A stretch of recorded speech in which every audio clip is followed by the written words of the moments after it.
Hello friends, मैं doctor Dinesh आपका स्वागत करता हूं अपने ऑफिशियल यूट्यूब चैनल काया बंधु पर। दोस्तों, जैसे कि आप देख रहे हैं, हम लोग महामारी कोरोना से बहुत ज़्यादा इस समय की जो पैनिक सिचुएशन है उसमें कुछ बातों का अगर ध्यान रखें तो उस पैनिक सिचुएशन में आने से बच सकते हैं। दोस्तों, जो पहला दिन है जब मुझे फीवर आ रहा है तो पहले दिन से 5वें दिन तक जो भी प्रोटोकॉल है गवर्नमेंट का उसको फॉलो कीजिए। छठे दिन से लेके जो हमारा 14 दिन का टाइम पीरियड है बहुत ज़्यादा क्रूशियल है, मैं आपको बताना चाहता हूँ। उस समय जो वायरस का इन्वेजन होता है हमारे लंग में, और लंग में जाके वो हमारे लंग के जो पेरेन्काइमा टिश्यू हैं उसको इन्फेक्ट करते हैं।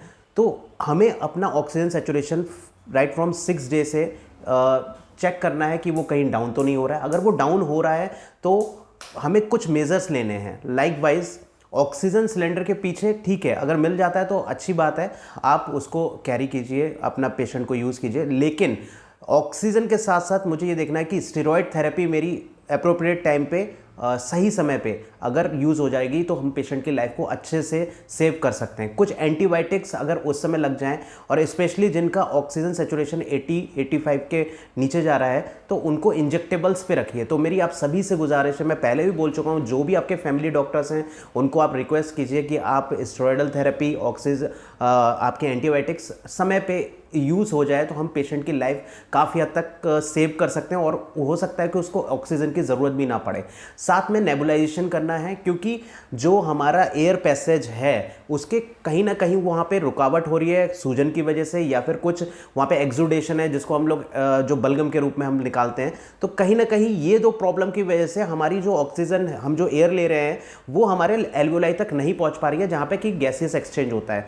तो उस चीज़ से ना होने पाए हमारे पेशेंट को, उसके लिए स्टेरॉयड थेरेपी मस्ट है।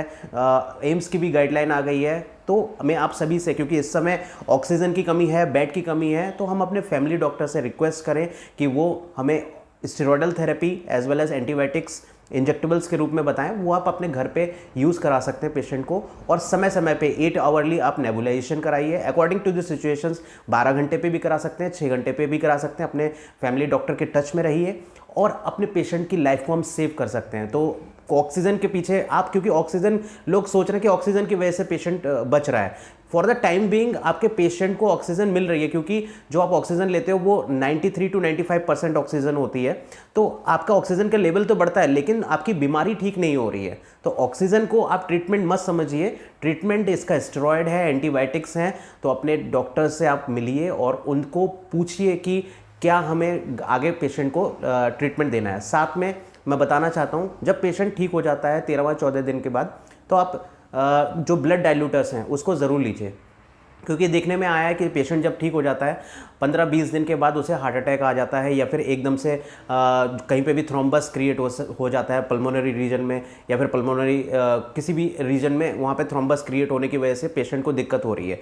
तो ब्लड डाइल्यूटर्स अगर आप लोगे तो आपके ब्लड थिन रहेगा, तो इस तरीके के थ्रोम्बस और कहीं पे ऑब्स्ट्रक्शन होने की संभावना काफ़ी हद तक कम हो जाती है। तो मेरा आप सभी से ये गुजारिश है, don't only go for oxygen, oxygen oxygen मत कीजिए। आपके पेशेंट की जो लाइफ सेव होगी वो स्टेरॉयड से होगी, एंटीबायोटिक से होगी। तो अपने फैमिली डॉक्टर से बोलिए कि उसको आपको लिख के दे, प्रिस्क्राइब करके दे, ताकि आप अपने पेशेंट की लाइफ को सेव कर सको। इस मेरे वीडियो को ज़्यादा तक लोगों तक पहुँचाइए, क्योंकि ऑक्सीजन की वजह से लोग हाहाकार मचा रहे हैं, बट ऑक्सीजन थोड़े टाइम पीरियड के लिए आपके पेशेंट को सस्टेन तो कर सकता है, बट लाइफ सेव नहीं कर सकता। Thank you so much.